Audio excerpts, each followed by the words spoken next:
Hallöchen und herzlich willkommen zurück zu einer neuen Anleitung von mir für euch. Für diesen Polunder, also ein Pullover ohne Ärmel, benötigt ihr folgende Maße. Wir werden eigentlich ein Rechteck häkeln und hier oben dann ein Stück Verlängerung für die Ärmelaussparung. Grundsätzlich beginnen wir hier an der Seite und werden uns dann hier so rüber arbeiten. Also wir werden von oben nach unten häkeln, beziehungsweise unten nach oben und immer hinher, hinher, hinher. Ihr messt also als allererstes unterm Ärmel herunter, wie lang euer Polunder werden soll. Das sind in meinem Fall bei Größe 36, 38 oder aber Größe M 40 cm. Es kann natürlich sein, der eine hat einen längeren Oberkörper, der andere einen kürzeren, dass ihr vielleicht für euch sagt, okay, sollte ein bisschen länger. Aber muss auch dazu sagen, ihr könnt das Ganze auch später mit einem Bündchen, mit einem breiteren Bündchen ausgleichen. Also da sollte es jetzt nicht drin scheitern. Wie komme ich auf diese 5 cm? Und zwar nehme ich den Brustumfang und teile diesen durch 2. Also ich erkläre euch das Ganze auch deswegen, damit, wenn ihr mit einer dünneren Wolle und kleineren Nadelstärke oder alles gleich macht, aber für kleinere oder größere Größen häkeln wollt, wie ihr das Ganze anpassen könnt. In diesem Fall, wie gesagt, für Größe 36, 38, also Größe M, gehe ich immer von einem Brustumfang von 100 aus, den teile ich durch 2 und komme somit auf 50. Also wird mein Rückteil 40 cm hoch, das ist dann das hier, und 50 breit. Jetzt brauche ich aber halt noch den Anteil der Ärmel. Da häkle ich bei dieser Größe zwischen 20 und 22 cm dazu, denn man möchte ja auch noch irgendwas drunter tragen und es sollte nicht zu eng werden. Dann bin ich also bei einer Gesamtlänge von 60 bis 62 cm. Aber wie gesagt, könnt ihr ganz individuell auf euch gestalten. Die 5 cm, die errechne ich davon, indem ich grundsätzlich, egal was für eine Breite bei euch rauskommt, nehmen wir mal an, ihr sagt, ihr habt 105 oder 110 durch 2, ihr rechnet grundsätzlich 10 cm ab. Die teile ich dann 5 cm und 5 cm am Rand auf. Ich beginne also mit euch gleich eine Kette zu häkeln mit einer 40 cm Höhe. Das häkeln wir rauf, runter, rauf, runter, rauf, runter, bis wir auf eine 5 cm Breite kommen.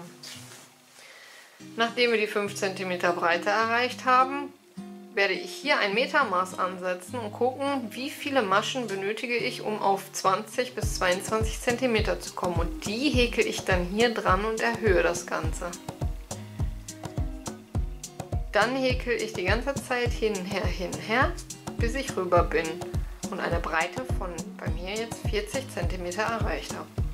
Danach nehme ich die Ärmel wieder runter und werde das letzte Stück 5 cm breit häkeln. Und das war's. Beginnen wir mit der direkten Kette.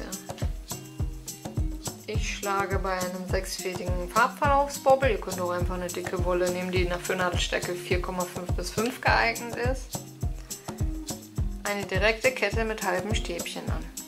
Dazu 2 Luftmaschen, einen Umschlag, in die erste Masche zurück, Faden holen, durchziehen, alle 3 Laschen auf gleicher Höhe, durch eine und durch 3. Einen Umschlag, in die Masche einstechen,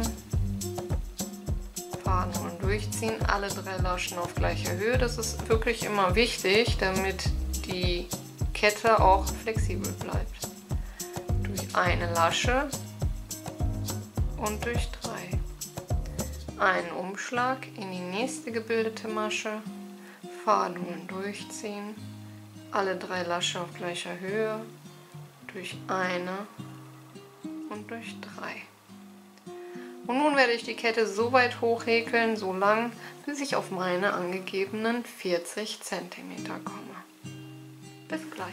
Nach 54 Reihen habe ich auf der Nadelstärke 4,5 und einem 6-fädigen Farbverlaufsbobbel 40 cm Höhe erreicht.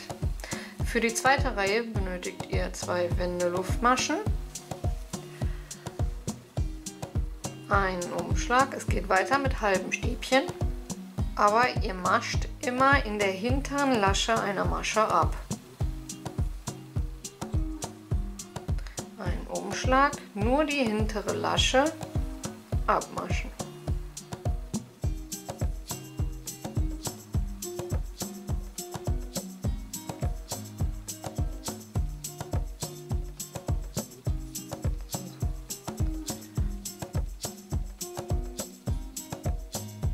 Und so jetzt rüber bis auf die andere Seite. Am Ende der Reihe in die ganze Masche einstechen, damit der Rand immer schön fest bleibt.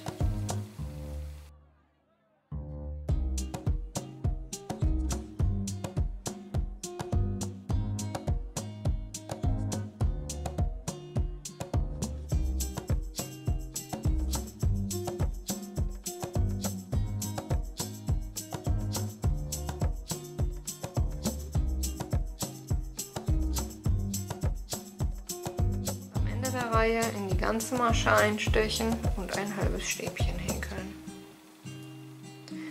2 Wendeluftmaschen für die dritte Reihe und auch hier wieder einen Umschlag und in der hinteren Lasche beginnen. Und indem wir das Reihe für Reihe so machen, bekommen wir ein wunderschönes Rippmuster. Und wie ihr seht, mit dieser Nadelstärke und dem 6-fädigen Bobbel kommen wir sehr schnell voran. Ich werde das Ganze jetzt so weit häkeln, bis ich auf meine 5 cm Breite komme und dann sehen wir uns wieder. Bis gleich. So, zurück. Das Ganze etwas glatt streichen, das ist auch immer wieder wichtig, damit ihr keine falschen Ergebnisse habt, da sich das Muster auch immer recht stark zusammenzieht.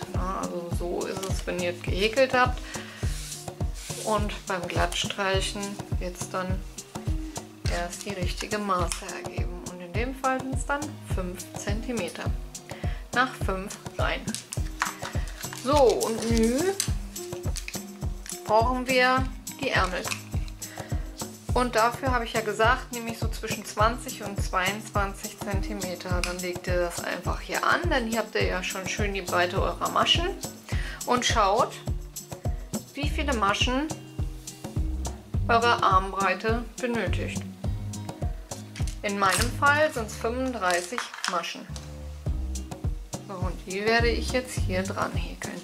Ihr könnt ganz normal Luftmaschen jetzt dran häkeln oder aber auch wieder mit der direkten Kette beginnen. Das ist nichts anderes wie beim Anfang. Ihr habt hier halt diese Querschlaufen und da stecht ihr dann einfach ein. Die ist zwar jetzt ein bisschen enger, aber es ist möglich. So. Dann zieht ihr auch hier wieder alle 3 Laschen auf gleicher Höhe. Durch eine und durch 3. Das war mein erstes halbes Stäbchen. Nächste Masche, alle 3 Laschen auf gleicher Höhe, durch eine und durch 3. Und so könnt ihr das Ganze erhöhen, ohne Probleme. Also werde ich jetzt erst einmal meine 35 Maschen noch dran häkeln und dann geht's weiter. Nach 35 Maschen können wir nun weiter häkeln wie bisher, indem wir wieder 2 Wendeluftmaschen machen, drehen, einen Umschlag und immer in die hintere Lasche unsere halben Stäbchen abmaschen.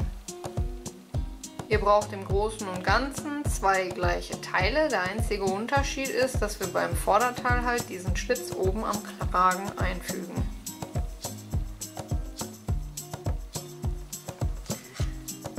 Also häkeln wir jetzt die ganze Zeit wieder rauf, runter, bis wir auf eine Breite, also das längste von allem, auf eine Breite von 40 cm kommen. Oder aber, wenn ihr von hier anmesst, auf 45 und danach zum Schluss nochmal die letzten 5 cm dran.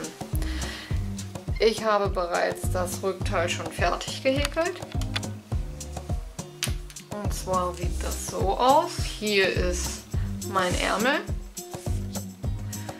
40 cm Breite. Auch hier wie immer glatt streichen, bevor ihr abmesst. Und dann hier links und rechts die 5 cm. Und das Ganze dann halt auf Länge. Nun bin ich so ausgekommen, dass ich hier 5 und da 5 rein habe und hier insgesamt 32. Also nehme ich mir 16 Maschen und werde hier dann circa 10 cm abmessen und abzählen und die Maschen abheben. Da im Grunde dann auch wieder aufhören und so wie hier einfach neu beginnen mit den dementsprechenden Luftmaschen. Aber das zeige ich euch gleich auch nochmal. Da ich also Rückteil fertig habe, werde ich jetzt beim Vorderteil bis zur Mitte häkeln und dann sehen wir uns wieder, wenn es um den Kragenteil geht. Zurück nach 16 Reihen habe ich die 17. nochmal ein Teil hoch gehäkelt. Und jetzt kommen wir zu dem Kragen. Und dazu legen wir das Ganze an und wie schon am Anfang erwähnt, gucke ich, dass ich 10 cm hier abnehme. Sehen wir kurz nach. 17, ich mache jetzt mal 18 draus, dann nehmen wir uns den Marker. 2, 4, 6, 8, 10, 12, 14, 16, 18. Den stecke ich in die 18. Masche. Dann häkeln wir das Stück nochmal hoch bis zum Marker.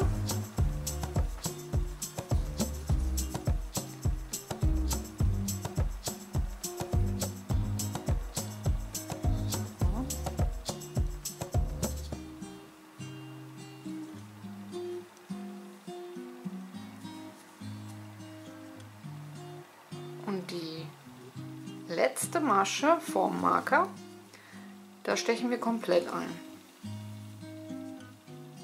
So. Jetzt hatten wir hier 18 abgezählt und die müssen wir jetzt hier wieder dran häkeln. Ihr könnt das Ganze mit einer Luftmaschenkette machen. Dann aber bitte mal eine halbe bis ganze Nadelstärke höher gehen, damit das genauso flexibel bleibt und auch die gleiche Länge hat wie diese Reihe. Oder aber wieder direkt einen Umschlag. Dann geht ihr hier an der Seite von einem halben Stäbchen und nehmt die 2 Schlaufen, holt den Faden durch und dann wie gehabt am Anfang erst durch eine und dann durch 2. Erste Masche von 18, ein Umschlag, auch hier dann wieder,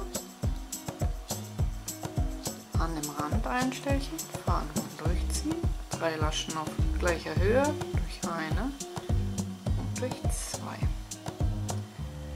Und so erweitern wir das Ganze jetzt wieder auf 18 Maschen insgesamt.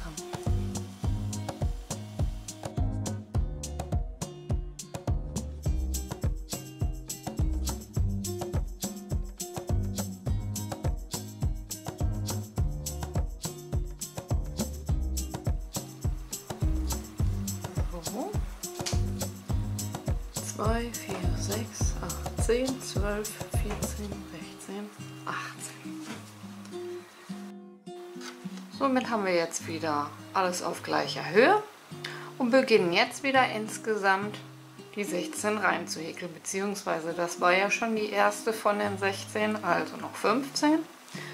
Und je nachdem wie ihr auskommt, könnt ihr dann von hier unten nach oben hoch häkeln, aber auch dann nur bis hierhin, also diese 35 Maschen oder was wir hier hatten, müsste ich nochmal nachgucken, auslassen und dann wieder diese 5 verkürzten Reihen anfügen. Oder aber kann auch passieren, dass ihr den Faden oben abschneiden müsst und dann kurz hier unten wieder ansetzen und die 5 Reihen. Und wenn ihr soweit seid, sehen wir uns wieder zum Vernähen. Dann zeige ich euch noch mal kurz, mit welchem Stich ich beide Teile zusammennähe. Und dann geht's weiter. Also viel Spaß beim Häkeln. Bis gleich. So ihr Lieben, zurück. 5 cm beim Rückteil an der Seite, 32 in der Mitte und 5 an der Seite ist das Rückteil somit fertig. Das gleiche haben wir beim Vorderteil gemacht. 5 an der Seite, 16, dann 10 cm freilassen, nochmal 16 und 5. Und nun können wir Vorder- und Rückteil zusammennähen. Und Und wie das funktioniert und welchen Stich ich dafür nehme, zeige ich euch jetzt. Ihr legt einfach Vorder- und Rückteil übereinander. Ich beginne hier unten, indem ich mir die ersten beiden Maschen packe.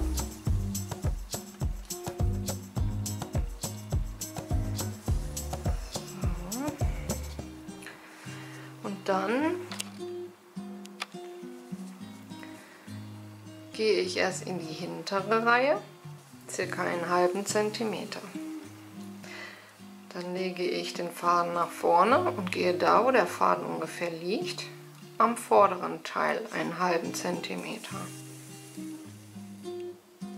Dann lege ich den Faden wieder hoch und gehe am hinteren Häkelstück einen halben Zentimeter. Und so arbeite ich mich jetzt Masche für Masche nach oben bis zur Ärmelaussparung. Und so bekommt ihr eine schöne flache Naht.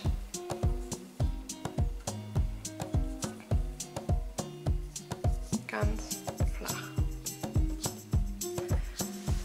Einmal von hier bis zur Ärmelaussparung. Und danach könnt ihr euch aussuchen, wie weit euer Kragen sein soll. Also ich werde hier nur 15 cm Breite lassen und den Rest links und rechts zunehmen. Das kann jeder für sich selbst entscheiden.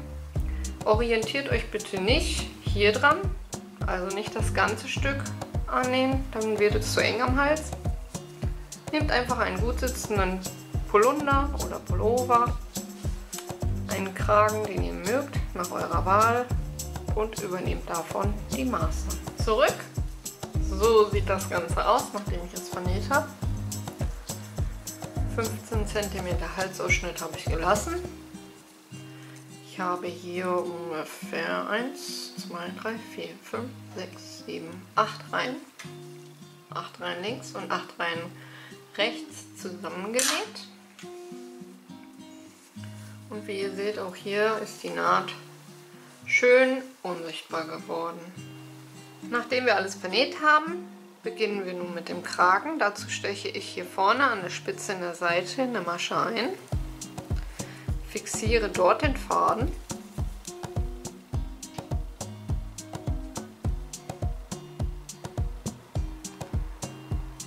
und wir beginnen mit 2 Wendeluftmaschen.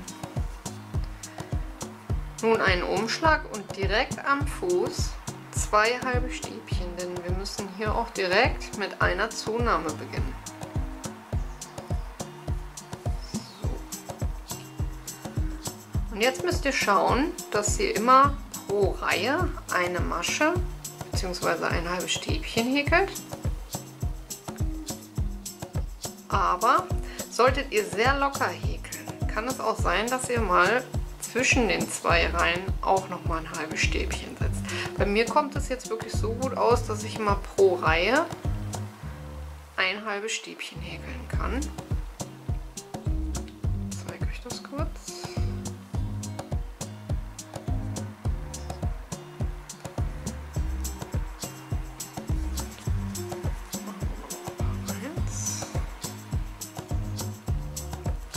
Und habe dann eine schöne dichte Struktur. Es zieht sich nicht zusammen, aber es latscht auch nicht aus und das ist wichtig.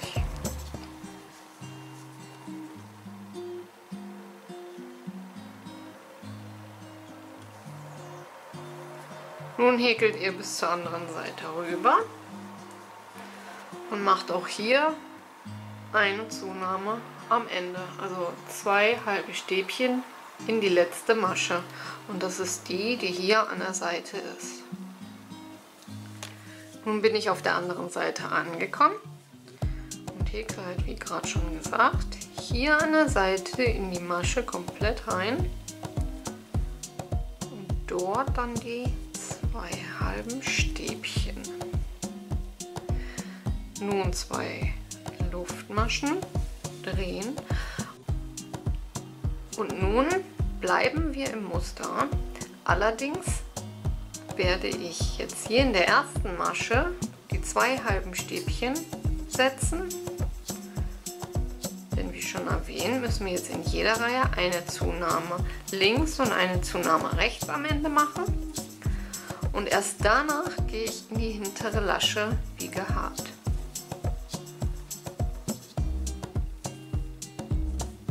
Also jede Reihe jetzt wieder in die hintere Lasche häkeln.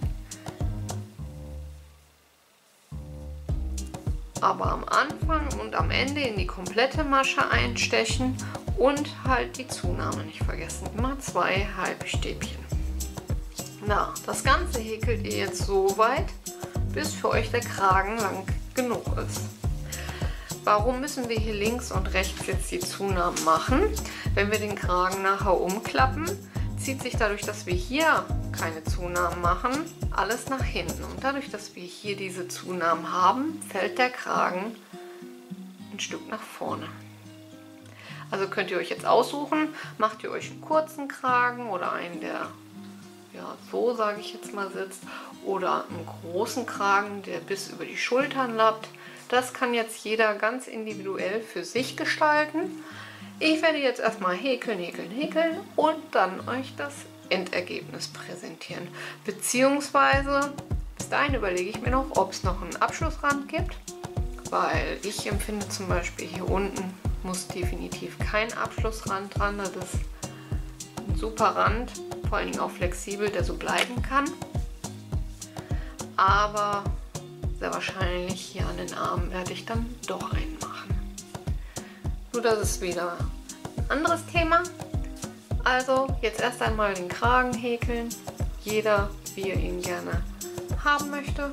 Und dann sehen wir uns zum Ergebnis wieder. Viel Spaß und bis gleich. Zurück nach 8 Reihen habe ich die für mich richtige Länge erreicht. Die Spitzen des Kragens enden bei mir an den Schulterspitzen und für mich reicht das Ganze. Ihr könntet aber auch in jeder zweiten Reihe eine Zunahme machen und dadurch den Kragen noch voluminöser machen. Ich allerdings wollte einen dezenteren Kragen haben und das habe ich mit in jeder Reihe eine Zunahme erreicht. Als nächstes kommt noch der Abschlussrand. Dafür mache ich eine Wendeluftmasche. Ach so, und den Rand häkle ich jetzt einmal komplett rum, also auch hier unten an dem V des Kragens entlang. Dann drehe ich einmal die Richtung und steche jetzt wieder in die komplette Masche ein. Hier müsst ihr dann unten schauen, dass ihr einfach in der Mitte einstecht. Also da braucht ihr nicht abnehmen. Und hier am Rand, dass ihr ungefähr die Maschen so verteilt, dass sie aber auch auf beiden Seiten gleich sind. Das ist eigentlich so das Einzige, worauf ihr achten müsst. Und dann mache ich einen ganz simplen Abschlussrand. Ich steche einfach ein, hole den Faden durch, ziehe beide Laschen auf gleicher Höhe, verdrehe das Ganze einmal nach hinten und Masche ab. Sei denn, ich ziehe natürlich die Maschen zu eng. So. Dann in die nächste Masche einstechen, Faden hochziehen, beide Laschen nach hinten verdrehen und abmaschen.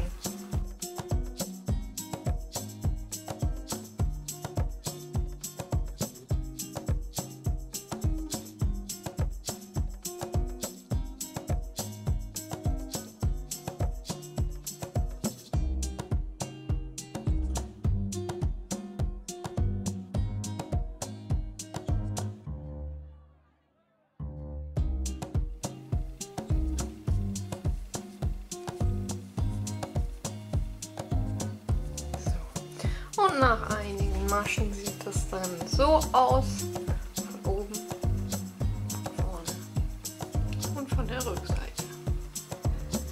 So häkle ich jetzt einmal den ganzen Kragen komplett einmal herum und auch links und rechts die Ärmel, denn die finde ich sind mir ein bisschen zu weit, wenn man das Ganze anzieht. Also hier zumindest im Achselbereich. Da möchte ich eine gewisse Festigkeit haben. Unten den Rand lasse ich dann ganz normal Und dann sehen wir uns eigentlich nur noch zum Endergebnis. Viel Spaß beim Häkeln und bis gleich. Und so sieht unser Polunder am Ende aus. Ich hoffe, ihr seid gut mitgekommen. Ich hoffe, euch hat die Anleitung gefallen. Vergesst nicht, eure Bewertung da zu lassen. Über jedes Däumchen nach oben würde ich mich natürlich sehr, sehr freuen. Ich habe mich so in die Anleitung verliebt, dass ich mir auf jeden Fall noch einen zweiten Polunder häkeln werde. Den zeige ich euch dann vielleicht sogar auf Facebook. Mal schauen. Ansonsten, wenn ihr Fragen habt, zählt euch nicht zu fragen, schreibt es unten in die Kommentare oder schreibt mich auf Facebook, Pinterest, Instagram privat an. Ich freue mich auch wie immer über eure Endergebnisse, wenn ihr Anleitungen von mir nachgehäkelt habt. Ja, und ansonsten würde ich sagen, lasst die Nadeln glühen und wir hören uns beim nächsten Mal. Ciao, ciao!